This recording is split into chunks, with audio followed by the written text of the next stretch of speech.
నమస్తే. ఓం గం గణపతయే నమః. స్వర్ణలక్ష్మి నమస్తే అస్తు పరబ్రహ్మ స్వరూపిణి. రాజ్యం దేహి ధనం దేహి సర్వకామాంచ దేహి మే. మేషరాశి వారికి ఏప్రిల్ మంత్లో ఎలా ఉండిపోయో తెలుసుకుందాం. ముందుగా ఈ రాశిలో ఉన్న నక్షత్రాలు కనుక చూసుకుంటే అశ్విని 1, 2, 3, 4 పాదాలు, భరణి 1, 2, 3, 4 పాదాలు, కృతిక ఫస్ట్ పాదం అంతా ఈ రాశిలో ఉంటాడు. అంతేకాకుండా పేరు బలం కనుక మనం చూసుకుంటే వీళ్ళకి చో, చే, చో, లాలి, లా, ఏ, లా, ఓ అన్న లెటర్స్ అంతా కూడా ఈ నక్షత్రంలో ఉంటాయి. ఎవరిదైనా కనుక వాళ్ళు బాగా ఫస్ట్ లెటర్ వాళ్ళ పేరులో బాగా పాపులర్గా అందరూ పిలిచే వాళ్ళ యొక్క పేరులో ఫస్ట్ లెటర్లు కనుక ఇందాక చెప్పుకునే విధంగా ఉంటే వాళ్ళది కూడా మేషరాశి అవుతుందని గమనించాలి. ఈ యొక్క రాశిలో 4 గ్రహాలు మారుతున్నాయని మనం చెప్పుకున్నాము. ఈ యొక్క గ్రహ స్థితి కనుక చూసుకుంటే ఏప్రిల్ 2వ తారీఖున కుజుడు, 11వ తారీఖు, 14వ తారీఖు సూర్యుడు, 11వ తారీఖు బుధుడు, 19వ తారీఖు శుక్రుడు మారుతూ ఉన్నారనమాట. ఈ యొక్క గ్రహస్థితి పెట్టి చూస్తే మనకి సూక్ష్మ గోచారము, లఘు గోచారం అన్న ఒక కాన్సెప్ట్ ప్రకారం మన మహర్షి ఇచ్చిన ఈ కాన్సెప్ట్ ప్రకారం సూక్ష్మంగా లేక వార్తల హెడ్లైన్స్ ఎలా ఉంటుంది అనేది మనం సంక్షిప్తంగా చక్కగా ఎలా ఉంటుందో తెలుసుకోవచ్చు. దీని ప్రకారం మనకి ఎలా ఉంటుందంటే ఈ మాసం అంతా ధనచ్ఛేదం, ఎవరికైతే మేషరాశి వాళ్ళు ఉంటారో ధనం విపరీతంగా ఖర్చు అయ్యే అవకాశం ఎక్కువగా ఉంటుంది. స్థాన నాశనం అంటే ఉన్న పదవులు కానివ్వండి, లేదంటే ఉన్న జాబ్లో ఉన్న ఒక డిగ్నిఫైడ్ పొజిషన్ కానీ కోల్పోయే అవకాశం ఉంటుంది.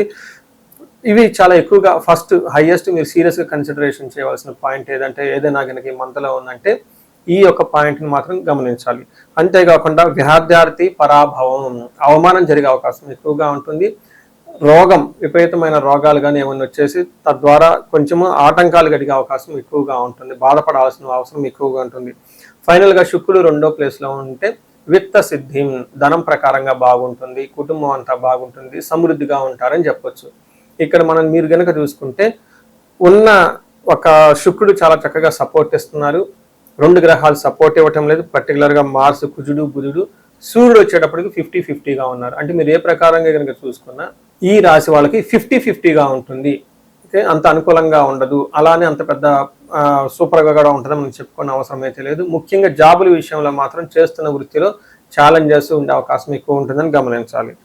ఇందులో మీరు సూర్యుడు కనుక చూసుకుంటే ఫస్ట్ హౌస్లో ఉన్నారు. సూర్యుడు ఫస్ట్ హౌస్లో ఉంటే ఏమని చెప్తారు మన మహర్షులు సంస్కృతంలో? దేహార్తి సతతం సంతాపకాలతిక్రమణ భోజనం బంధుమిత్ర సుహృద్వేష చంద్రరాశిగతో రవి అని చెప్తారు. అంటే ఎవరి జన్మరాశిలో సూర్యుడు సంచారం చేస్తూ ఉంటే వాళ్ళకి, అంటే ఇప్పుడు ఈ రాశి వాళ్ళకి జన్మరాశిలో సూర్యుడు సంచారం చేయటం వల్ల, ట్రావెల్ చేయటం వల్ల ఏమవుతుంది? దేహార్తి అంటే శారీరకంగా బాధ ఉంటుంది. సత్వం, ఓకే, అంటే స్ట్రెంగ్త్ లేకుండా వీక్గా ఉండే అవకాశం ఎక్కువగా ఉంటుంది. సంతాప కాలతిక్రమణ భోజనం, టయానికి భోజనం చేయకుండా బంధుమిత్రులతో గొడవలయ్యే అవకాశం ఎక్కువ ఉంటుందని చెప్తూ ఉంటారు. అంతేకాకుండా భార్య విషయంలో కొంచెం జాగ్రత్తగా ఉండాలి. హెల్త్ విషయంలో కొంచెం జాగ్రత్తగా ఉండటం ఎంతైనా అవసరం. కొంచెం ట్రావెల్ చేస్తే జాగ్రత్తగా ఉండండి. వాహనాలు అవన్నీ నడిపేటప్పుడు పర్టికులర్గా కొంచెం మనకి యాక్సిడెంట్లు అయ్యే అవకాశం చాలా ఎక్కువగా ఉంది ఈ రాశి వాళ్ళకి. తర్వాత 12వ రాశిలో 12వ స్థానంలో కుజుడు ఉండటం వల్ల ఇక్కడ మిక్స్డ్ రిజల్ట్ ఇస్తారని గమనించాలి. కుజుడు 12వ స్థానంలో ఉంటే మన శాస్త్రాలు ఏం చెప్తారు? ప్రవాసం వ్యాధి పీడాంచ బంధు వైరం ధనక్షయం దేహ పీడాది రోగం పీడాంచ సంచారం ద్వాదశ రాశికే కుజ అని చెప్తారు. అంటే 12వ స్థానంలో కుజుడు ఉండటం వల్ల ఏమవుతుంది? ప్రవాసం అంటే ఉన్న ప్లేస్ నుంచి దూర ప్రయాణాలు చేసే అవకాశం ఎక్కువగా ఉంటుంది. దూర ప్రదేశాల్లో ఉండే అవకాశం ఎక్కువగా ఉంటుంది. బంధువులతో గొడవలు అయ్యే అవకాశం ఎక్కువగా ఉంటుంది. ధనక్షయం, ధనం కూడా ఖర్చు అయిపోతూ ఉంటుంది. అంతేకాకుండా దేహ పీడాం సంచారం, అనవసరంగా అటు ఇటు తిరగటము, ఫిజికల్గా ఎక్కువగా టైర్డ్నెస్ ఉండే అవకాశం ఉంటుంది. అయితే వీళ్ళకి ఉన్న ప్లస్ పాయింట్ ఏంటంటే ధనం బాగా చక్కగా సంపాదించే అవకాశం ఎక్కువ ఉంటుందని గమనించుకోవాలి. తర్వాత శుక్రుడు 2వ స్థానంలో ఉంటే వీళ్ళకి చక్కగా కలిసి వస్తుంది. ఇది చాలా మంచి పొజిషన్ అని మనం చెప్పుకోవచ్చు. శుక్రుడు 2వ స్థానంలో ఉంటే కుటుంబ సౌఖ్యం, ఆరోగ్యం, స్త్రీ సల్లాపం, యశత్కరం, దేహ సౌఖ్యం, వస్త్రలాభం చ ద్వితీయ స్థానకే భృగు అంటారు. అంటే 2వ స్థానంలో శుక్రుడు ఉండటం వల్ల ఈ రాశి వాళ్ళకి ఎలా ఉంటుంది? 1, ఆరోగ్యం బాగుంటుంది. స్త్రీలతో చక్కగా ఆనందంగా చక్కగా ఉల్లాసంగా గడుపుతూ ఉంటారు. ఇన్ కేసు స్త్రీలు అయితే కనుక జెంట్స్ పురుషులతోటి చక్కగా ఉల్లాసంగా హ్యాపీగా గడిపే అవకాశం ఉంటుంది. కీర్తి ప్రతిష్టలు బాగుంటుంది. శారీరకంగా చాలా సౌఖ్యంగా ఉంటారు, డిగ్నిటీగా ఉంటారు అని మనకి శాస్త్రంలో వివరించడం జరిగింది. చూశారు కదా, ఒక్క విషయంలో కొంచెం జాగ్రత్తగా ఉండాలి. సూర్యుడి విషయంలోనూ కుజుడి విషయంలో కొంచెం, హెల్త్ విషయంలోనూ, తర్వాత జాబ్ విషయంలోనూ కొంచెం టఫ్గా ఉండే అవకాశం ఉంటుంది. అయితే కుటుంబ సభ్యులతోటి, ఫ్యామిలీ మెంబర్స్తో మాత్రం చక్కగా గడుపుతారు అని మనకి ఒక సూచన లాగా ఈ గ్రహస్థితిని మనకు పెట్టి చెప్పవచ్చు. మనకి నక్షత్రాలు ఇందులో అశ్విని, భరణి, కృతిగా 3 నక్షత్రాలు ఉంటాయి. ఇందులో అశ్విని నక్షత్రం వాళ్ళు చూసుకుంటే వీళ్ళకి క్షేమంగా ఉంటారు, సౌఖ్యంగా ఉంటారు, ధనలాభం ఉంటారు, చక్కగా విందులు, వినోదాలు, పార్టీలకైతే చక్కగా అటెండ్ అవుతారు. అయితే ఒక్క విషయం వీళ్ళు చాలా జాగ్రత్తగా ఉండాలి. అది ఈ నక్షత్రం వాళ్ళు నాశనము, మృత్యు భయము అని చెప్తూ ఉంటుంది. అంటే మంత్ ఎండ్లో కొంచెం వీళ్ళకి ప్రాబ్లం అయ్యే అవకాశం ఉంటుంది, జాబులో కానీ చేస్తున్న వృత్తిలో కానీ. తద్వారా వీళ్ళకి వచ్చేది మృత్యు భయము. అంటే ఇక్కడ పరిస్థితులు బాగుంటుందా లేదా, ఏదైనా ప్రాబ్లం అవుతుందా లేదా, ఫ్యూచర్ ఉంటుందా లేదా అన్న ఒక భయ ఆందోళనకి గురయ్యే అవకాశం ఎక్కువగా ఉంటుందని గమనించాలి. అదేవిధంగా భరణి నక్షత్రం చూస్తే వీళ్ళకి క్షేమంగా ఉంటారు, విదేశ గమనము, ఫారిన్ వెళ్ళే అవకాశం ఎక్కువగా ఉంటుంది, సౌఖ్యంగా ఉంటారు, కంఫర్టబుల్గా ఉంటారు. వీళ్ళు కూడా మృత్యు భయము, నాశనం అనేది నెగిటివ్ సైడ్లో చూపిస్తూ ఉంటుంది. అనుకున్న పనులు కాకుండా మధ్యలో ఎక్కడ ఆగిపోతుందా, ఫ్యూచర్ ఉంటుందా లేదా అని ఒక భయంతో ఉండే అవకాశం ఎక్కువగా ఉంటుంది.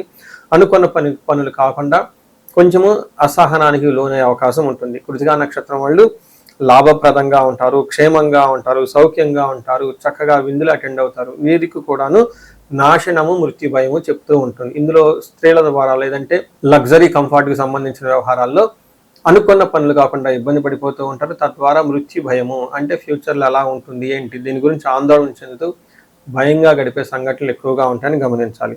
ఓవరాల్గా చూసుకుంటే ఈ మాసంలో వీళ్ళకి ధనం విషయంలో చాలా జాగ్రత్తగా ఉండాలి. కార్యనాశనం చేస్తున్న పనిలో ఏదైనా ఆటంకాలు వచ్చే అవకాశం ఎక్కువగా ఉంటుంది. భరణీ నక్షత్రం వాళ్ళకి కొంచెం విపరీతంగా మెంటల్గా, మానసికంగా ఒత్తిడి ఎక్కువగా ఉంటుందని గమనించాలి. సో ఒక రకంగా చూసుకుంటే వీళ్ళకి 50-50గా ఉంది, కొంచెం ఛాలెంజింగ్గా ఉంది. పర్టికులర్గా జాబ్ విషయంలోనూ వర్క్ చేసే స్టైల్లోనూ కొంచెం విపరీతంగా ఒత్తిడి వచ్చే అవకాశం ఉంది.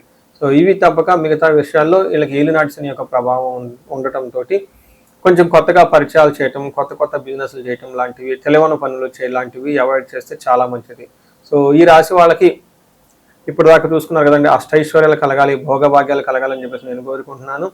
ముఖ్యంగా వీళ్ళకి వీళ్ళ పరిహారాలు కనుక చూసుకుంటూ ఉంటే వీళ్ళకి సూర్యుడికి సంబంధించి ఆర్ఘ్యం ఇవ్వటం, ఆదిత్య హృదయ స్తోత్రం చదవటం, సూర్య నమస్కారాలు చేస్తూ ఉండటంతో పాటు సుబ్రహ్మణ్యేశ్వర స్వామి గుడిని దర్శించుకోవటము. మనకి జంట నాగులను ఉంటాయి, మనకి మర్రి చెట్టు దగ్గర కూడా ప్రతి గుడిలో ఉంటాయి, లేదంటే రావి చెట్టు దగ్గర అక్కడ సుబ్రహ్మణ్యేశ్వర స్వామి జంట నాగులకి కనుక అభిషేకం చేయించగలిగి ఏదైనా కనుక పూజ చేయగలిగితే చాలా వరకు ఉపశమనం లభిస్తూ ఉంటుంది. అంతేకాకుండా ఈ రాశి వాళ్ళు ఎవరైనా బిజినెస్లు చేస్తున్నా, జాబుల్లో ఉన్నా, మిడ్ లెవెల్లో ఉన్నా, సి లెవెల్లో ఎలాంటి పొజిషన్లో ఉన్నా, ఎక్కడైనా మల్టీ సోర్సెస్ ఆఫ్ ఇన్కమ్ కావాలి అనుకుంటే వీళ్ళకి స్వర్ణలక్ష్మి విశేష హోమం చేస్తే చక్కగా వీళ్ళకి బహువిధాల ఆదాయం వచ్చేసి మల్టీ సోర్సెస్ ఆఫ్ ఇన్కమ్ వచ్చి లైఫ్లో చాలా బాగుంటారు. ఇంతేకాకుండా ఈ రాశి వాళ్ళకి ఇంకా ఏదైనా భార్యాభర్తల మధ్య సరైన అవగాహన లేకుండా ఇబ్బంది పడుతూ ఉంటే అన్యోన్య దాంపత్య పాశుపతం ఉంటుంది, ఇది చక్కగా చేయించుకోవచ్చు, అన్యోన్య పెరుగుతూ ఉంటుంది. ఇవి కాకుండా ఈ రాశి వాళ్ళకి ఎలాంటి ప్రాబ్లం ఉన్నా కానీ ఏలినాటి శని యొక్క ప్రభావం ఉండటంతో ఏదైనా కనుక ప్రాబ్లం ఉంటే ఒక్కసారి జాతకం చెక్ చేయించుకొని అందులో ఏదైనా శాపాలు ఉన్నాయా లేదంటే గ్రహస్థితులకి గ్రహ దోషాలు ఉన్నాయో చూపించుకొని తగు పరిష్కారాలు చేయించుకోవటం ద్వారా ఈ రాశి వాళ్ళు చక్కగా 10 జీవితంలో ముందుకు వచ్చే అవకాశం ఎక్కువగా ఉంటుంది.